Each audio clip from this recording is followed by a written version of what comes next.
Bienvenue à nouveau. Aujourd'hui, nous recevons Pepe Escobar, journaliste et auteur, pour parler du partenariat stratégique entre la Russie et la Chine. Merci d'avoir pris le temps d'être avec nous. Je sais qu'il est tard chez vous, à Pékin, ou peut-être à Shanghai.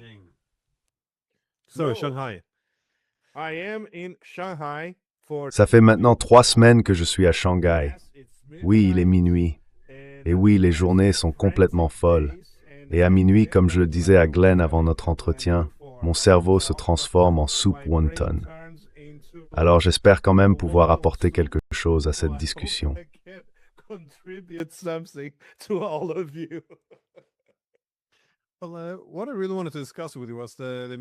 Ce dont je voulais vraiment parler avec vous, c'est de la rencontre, la semaine dernière, entre Poutine et Xi à Pékin.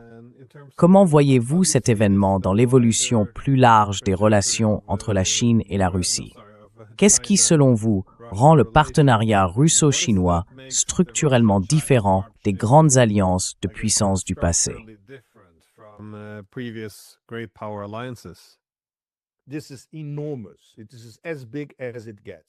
C'est énorme. On ne peut pas faire plus grand.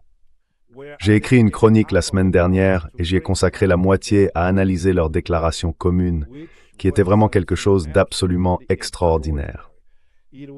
Bien sûr, elle a été rédigée par des Sherpas, avec l'approbation finale de Poutine et de Xi. La terminologie dans certaines parties du texte est assez concise. On peut la lire en 5 minutes. Mais certains concepts précis, eux, sont très marqués. Certains relèvent du style de Poutine, d'autres de celui de Xi.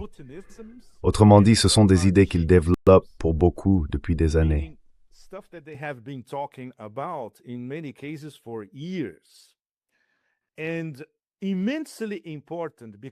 Et c'est extrêmement important parce qu'au-delà de tous les accords qu'ils ont signés, il y a eu cette cérémonie du thé qui a duré plus de 2 heures, d'ailleurs très importante, avec seulement 3 membres de la délégation chinoise, 3 membres de la délégation russe, les traducteurs, et bien sûr Xi et Poutine.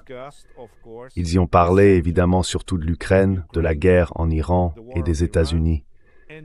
La déclaration, c'est le vrai sujet parce que c'est, disons, l'acte fondateur de la prochaine étape du partenariat stratégique entre la Russie et la Chine.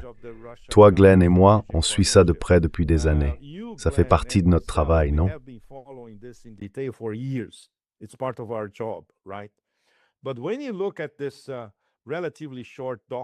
Mais quand on regarde ce document, qui est relativement court, tout y est clairement exposé. En gros, la Russie et la Chine disent à l'ensemble de l'Eurasie, et plus particulièrement au Sud global, et à quiconque veut bien écouter dans le Nord, que ce sont elles qui tiennent le volant pour construire un nouveau système de relations internationales. C'est pour ça que cette déclaration conjointe est vraiment importante, et il était essentiel qu'elle soit signée, scellée et présentée par les 2 pays lors de cette rencontre spéciale à Pékin, en moins de 24 heures d'ailleurs. Maintenant, on a toutes ces discussions du côté russe, et c'est quelque chose que tu as suivi, Glenn. Par exemple, le concept de partenariat pour la Grande Eurasie.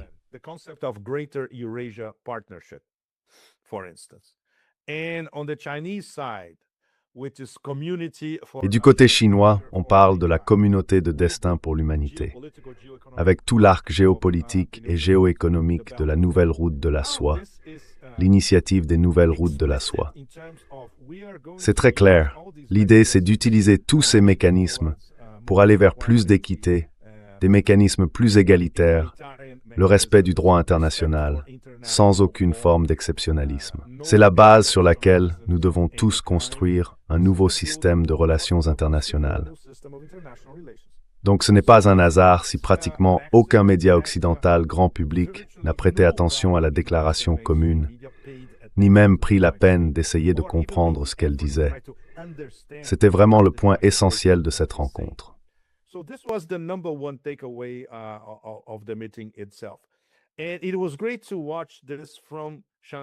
C'était vraiment passionnant de suivre tout ça depuis Shanghai.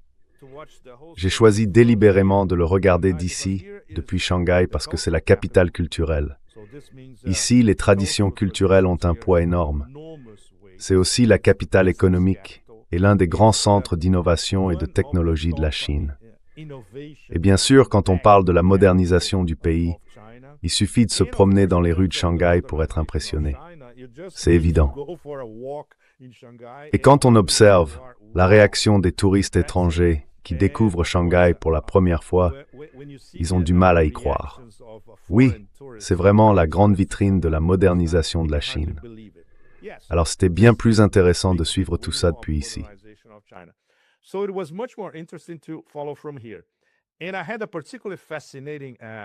Et j'ai eu un moment particulièrement fascinant parce que j'ai passé une journée dans une école. C'est une école primaire, un collège et un lycée. Aurora, l'un des meilleurs établissements de Shanghai. J'ai passé la journée avec les élèves et les enseignants. Et pendant nos activités, on a organisé une conférence sur l'intelligence artificielle, entre autres. On discutait aussi de ce qui se passait à Pékin. Même les élèves avaient leurs propres opinions sur la situation là-bas. Ils sont par exemple très intéressés par la Russie. Donc je dirais que cela a ajouté une sorte de dimension Xi Jinping, un échange entre les peuples à cette journée vraiment marquante. Mais voilà, cette déclaration conjointe, c'est du sérieux.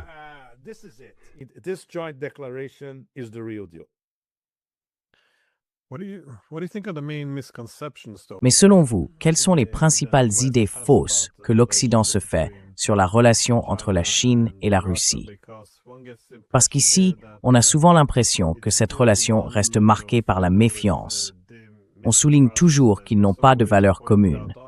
Mais à votre avis, dans quelle mesure ce partenariat repose-t-il sur une vision partagée de l'avenir, plutôt que sur une simple opposition à la domination mondiale des États-Unis? Ce ne sont pas des adversaires. Il y a bien sûr aussi des points de convergence.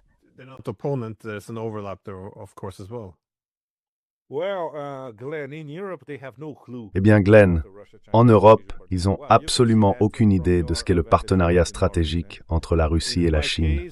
Tu peux le constater toi-même, depuis ta position en Norvège. Pour ma part, quand je suis en Europe, je me trouve entre la France et l'Italie, où il reste encore au moins un peu une certaine tradition de pensée intellectuelle et d'esprit critique, mais qui disparaît très très vite. Donc ce n'est que parmi quelques chercheurs, universitaires ou professionnels marginalisés en France ou en Italie, qu'on voit qui commencent à comprendre ce qui se passe à travers l'Eurasie, en Asie de l'Est ou même en Chine.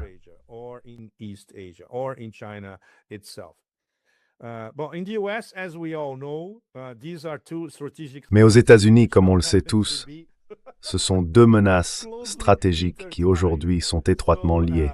Donc, la menace stratégique Russie-Chine va finir par saper la civilisation américaine, si tant est que cette chose existe, d'ailleurs. Alors, ne vous attendez pas à une analyse intelligente venant de l'Occident sur la Russie et la Chine. Pour tous ceux d'entre nous qui vivent par ici, ou entre la Russie et la Chine, ou qui vont en Russie avant de venir en Asie, c'est une toute autre histoire. Parce qu'on voit bien comment le soft power russe est en train de grandir. On voit aussi qu'il reste encore beaucoup de défis, que la Russie commence à mieux comprendre la Chine et inversement. Il y a encore du chemin à faire, mais c'est déjà en cours en Asie du Sud-Est, où la Russie commence à se faire une place.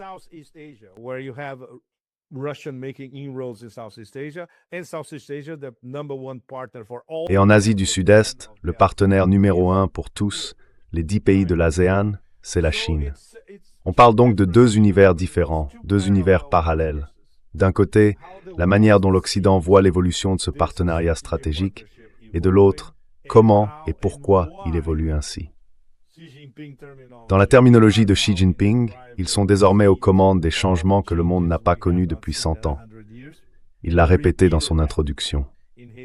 C'est exactement ce qu'il avait dit à Poutine lors de sa visite en Russie au printemps 2023. Poutine l'avait accompagné jusqu'à l'entrée du Kremlin pour lui dire au revoir avant qu'il ne monte dans sa limousine. Et c'est là que Xi lui a dit « Nous sommes maintenant aux commandes ». Et ils étaient d'accord. Cette déclaration commune, en fait, c'est la formalisation de ce qu'ils avaient déjà discuté 3 ans plus tôt à Moscou.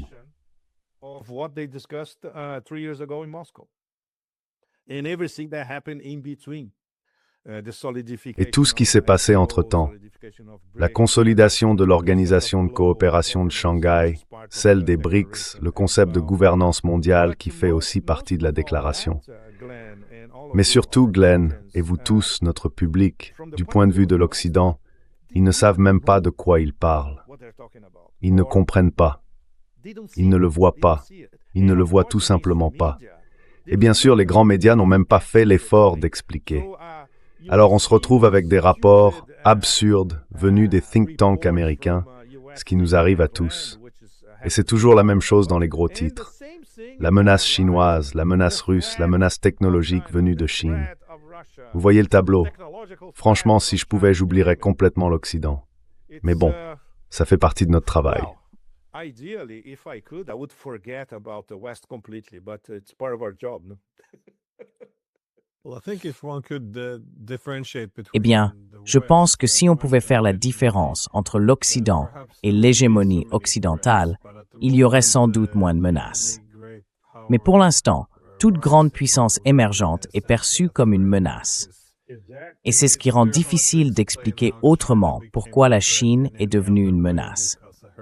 J'ai entendu beaucoup de gens dire que selon eux, Taïwan fait partie de la Chine. Mais ils l'ont toujours pensé, et nous reconnaissons cela. La seule chose qui a changé, c'est la puissance. Pas énormément, mais quand même. Vous avez d'ailleurs mentionné que parmi les sujets de discussion, il y avait l'Ukraine, l'Iran et la relation avec les États-Unis.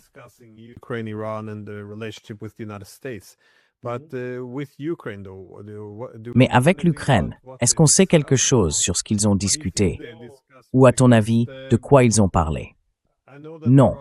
Je sais que les Russes s'inquiètent parce que les attaques deviennent plus sérieuses, plus que de simples piqûres d'épingle. Je parle des attaques venues de l'Ouest, depuis les territoires baltes, par exemple. Et il semble qu'il n'ait pas l'intention d'escalader pour l'instant si on se base sur ce qu'on a vu avec les frappes contre Kiev. En réalité, ils sont bien en train d'escalader. Ils parlent maintenant plus ouvertement de riposter contre les États baltes. Donc je suppose que Poutine a dû en parler avec Xi quand ils se sont rencontrés pour le tenir informé. Alors à ton avis, comment tu vois les choses?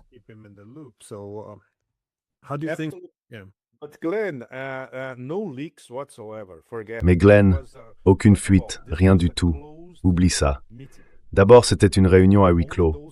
Seules les personnes présentes dans la salle y assistaient, dont Ushakov. Et Ushakov, comme on le sait, c'est un vieux renard. Ensuite, il a simplement laissé filtrer ce qui était, disons, inoffensif. Mais évidemment, on est pratiquement sûr que Poutine a dû expliquer à Xi que les conditions et la logique interne de l'opération militaire spéciale allaient devoir évoluer. Parce qu'ils font maintenant face, en gros, à une série d'attentats terroristes. Donc forcément, pour les Chinois, c'est très inconfortable. Parce qu'ils aimeraient une solution, mais ils savent qu'il n'y en a qu'une et qu'elle se jouera en fin de compte sur le champ de bataille.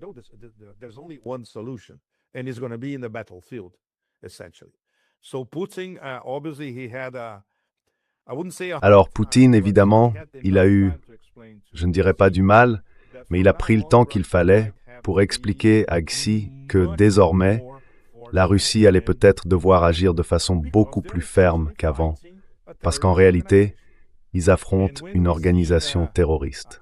Et quand on voit après ce dernier massacre dans le dortoir, eh bien cette première riposte avec des missiles balistiques et aussi les Oreshniks, c'est sans doute la première d'une longue série. Mais est-ce que ce sera suffisant? Pas forcément. Et c'est justement un point de la discussion qui m'intrigue beaucoup. Je pars à Moscou d'ici la fin de la semaine, donc je suis très curieux de voir comment ils envisagent les choses là-bas, comment ils parlent de cette idée de se débarrasser de ce problème, viser la tête du serpent, et ainsi de suite.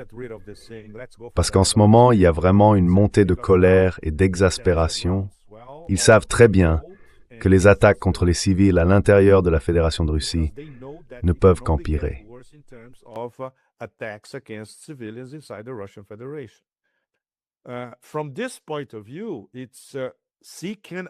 De ce point de vue, Xi peut comprendre que la manière dont la Russie mène la guerre va devoir changer, ou va changer tout simplement. C'est pratiquement inévitable. Et sur l'Iran, D'après ce qu'on sait, à partir de quelques éléments ici et là, ils sont complètement coordonnés, totalement. Sur le plan diplomatique, sur les moyens militaires visibles et invisibles de soutien, et surtout sur ces efforts de médiation menés par le Pakistan. Mais derrière, c'est la Chine. 100% la Chine. En gros, la Chine a dit aux médiateurs pakistanais, « Très bien, vous pouvez tout faire, mais tenez-nous informés. » Et c'est exactement ce qui se passe en ce moment même d'ailleurs. Il n'y aurait aucun chemin vers ce qui était en train de devenir jusqu'à hier une déclaration d'Islamabad, qui serait un protocole d'accord. Il y aurait une déclaration, puis une deuxième phase de négociation.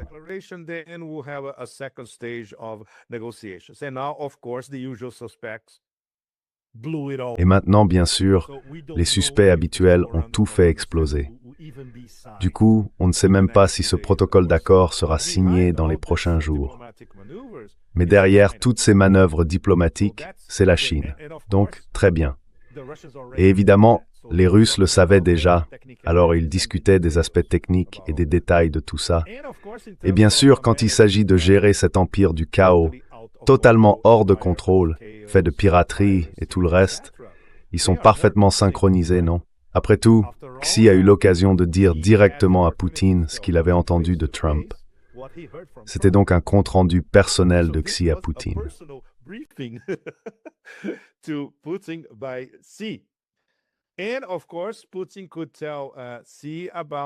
Et bien sûr, Poutine peut très bien parler à Xi des négociations directes et parfois indirectes entre l'oligarchie russe et l'oligarchie américaine. Disons les choses comme ça. Voilà comment fonctionne un partenariat stratégique. Ils sont liés, étroitement liés, et ils discutent sans arrêt de toutes ces grandes questions. C'est pour ça qu'ils ont besoin de se voir tous les quelques mois. Ça renforce, par exemple, ce que Wang Yi dit à Lavrov, et inversement. Donc maintenant, tout ça se joue au plus haut niveau. C'est fascinant de voir comment tout ça évolue. Fascinant, vraiment fascinant. Et les bons analystes chinois, eux, le comprennent très très bien. Certains des meilleurs sont ici, à Shanghai.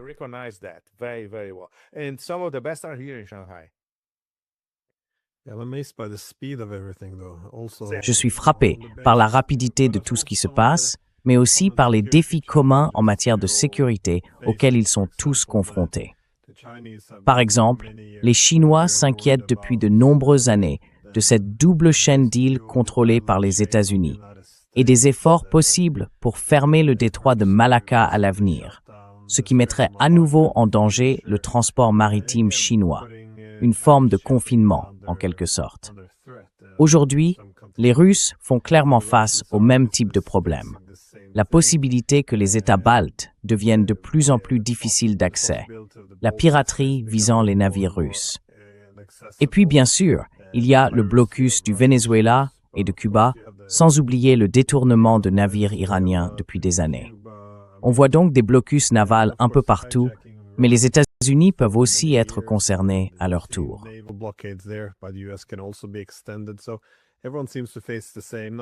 Donc, tout le monde semble faire face aux mêmes défis, pas seulement militaires, mais aussi économiques. Alors, je pense que ce partenariat se serait développé de toute façon, parce qu'il faut bien qu'il existe autre chose qu'une architecture économique centrée sur les États-Unis.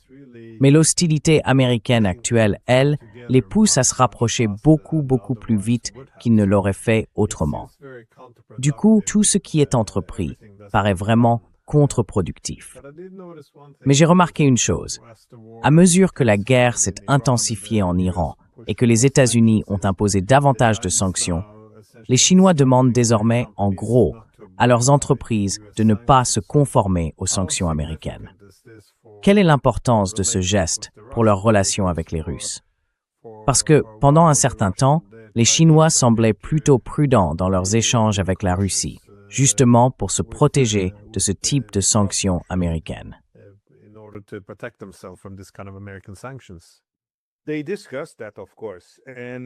Ils en ont parlé, bien sûr. Et ils ont aussi évoqué le fait que maintenant, à chaque nouvelle vague de sanctions américaines, ou à la prochaine catastrophe, peu importe, la consigne donnée directement aux entreprises chinoises, c'est « ne les suivez pas ». Ignorez-les complètement. Respectez uniquement la loi chinoise. C'est un changement énorme par rapport à il y a seulement quelques mois.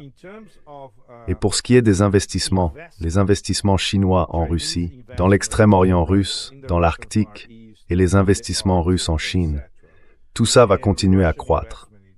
Ils vont en parler à Saint-Pétersbourg la semaine prochaine, bien sûr, puis au sommet de Vladivostok, début septembre. Et bien sûr, il y a le projet Force de Sibérie 2. Ils ont enfin trouvé une sorte d'accord sur les prix, parce que cette discussion sur les tarifs durait depuis une éternité.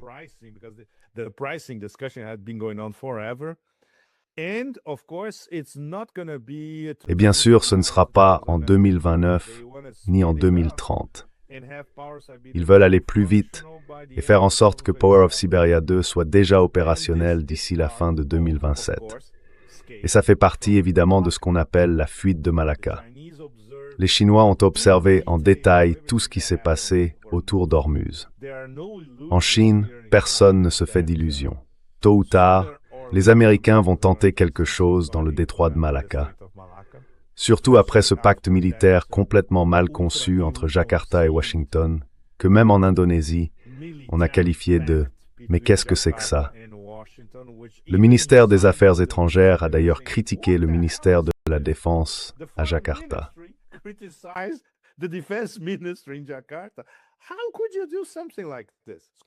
Comment peut-on faire un truc pareil? C'est complètement fou. Mais d'un point de vue militaire, on comprend pourquoi. Et ces types du ministère de la Défense à Jakarta, d'ailleurs le président, l'ancien soldat Prabowo, il a travaillé avec Suharto avant. Donc tous ces gens-là ont toujours été très très proches du Pentagone.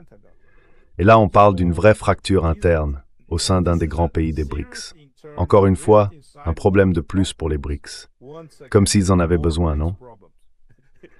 Mais les Chinois, quand ils regardent la question de la sortie du détroit de Malacca, ils ne sont pas très inquiets, parce qu'ils ont tellement de plans B, C, D et ainsi de suite. Vous savez, le gaz du Turkménistan, le pétrole du Kazakhstan, le gaz du Myanmar, etc.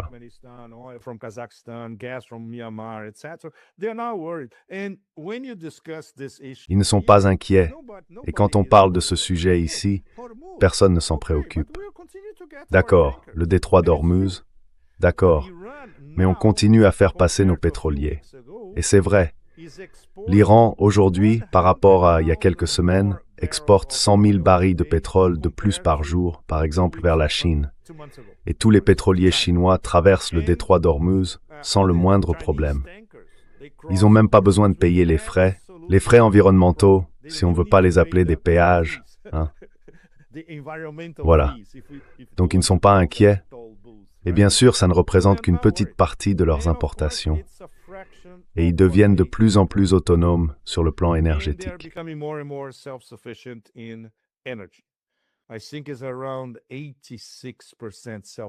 Je dirais qu'ils sont autosuffisants à environ 86%, ce qui est énorme. Mais bien sûr, ils ont parlé ensuite du détroit d'Ormuz, de Malacca.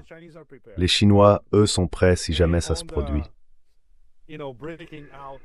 Et sur la question de sortir de la première et de la deuxième chaîne d'îles, lentement mais sûrement, je dirais même plus sûrement que lentement, ils ont tout ce qu'il faut pour s'en affranchir quand ils le décident. Donc on voit apparaître une nouvelle, disons, depuis l'an dernier, depuis ce tsunami de sanctions imposé par Trump 2.0 en avril dernier, une nouvelle atmosphère de confiance en Chine dans tous les domaines. Ils ne se laissent plus intimider par les Américains et ils répondent sur le même ton. Tout a complètement changé. Et sur le plan diplomatique, ils répliquent désormais chaque jour.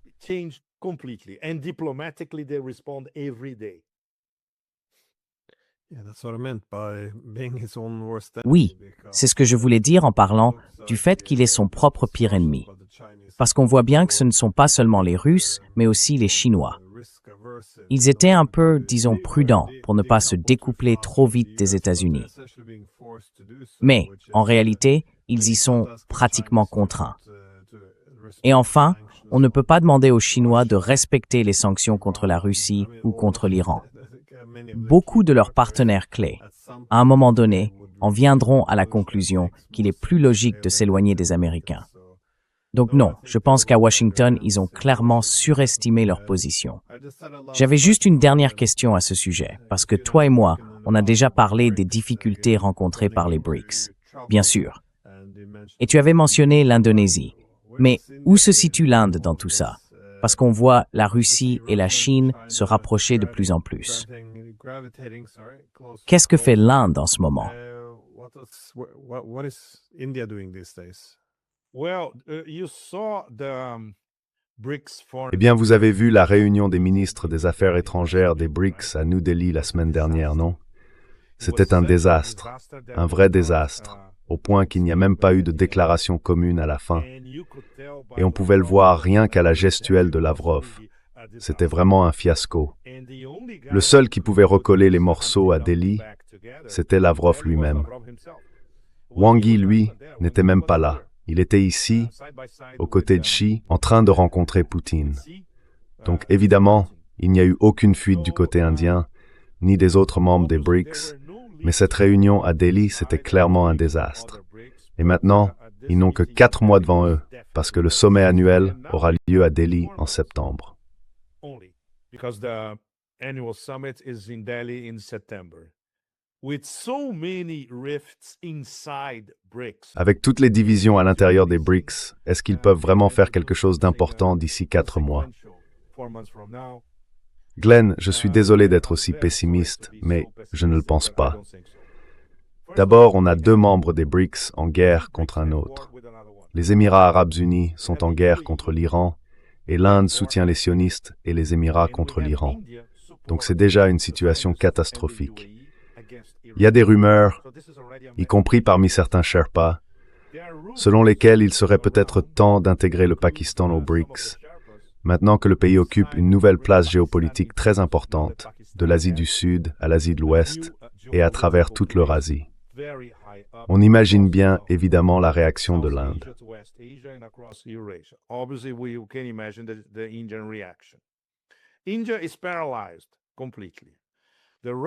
L'Inde est complètement paralysée.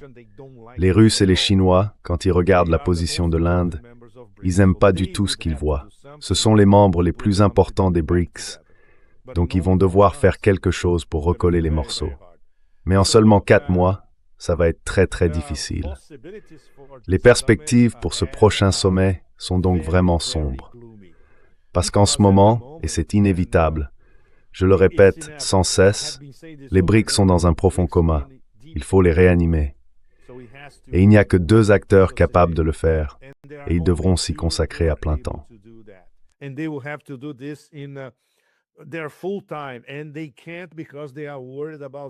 ils ne peuvent pas, parce qu'ils sont préoccupés par une multitude d'autres questions importantes.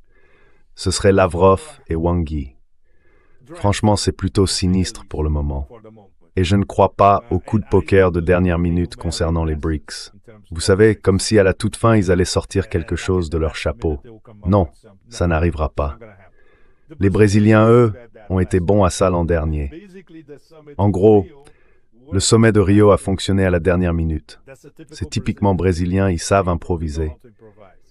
Mais les Indiens, eux, n'ont pas cette aisance pour y arriver. Et ils savent qu'ils sont en minorité au sein des BRICS à cause de leur relation étroite avec Israël et les Émirats arabes unis.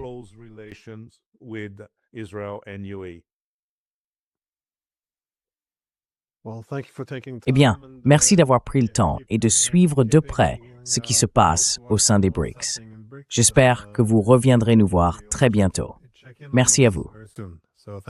Oui, absolument. Prenez soin de vous, Glenn Dyson. Merci beaucoup. Cheers.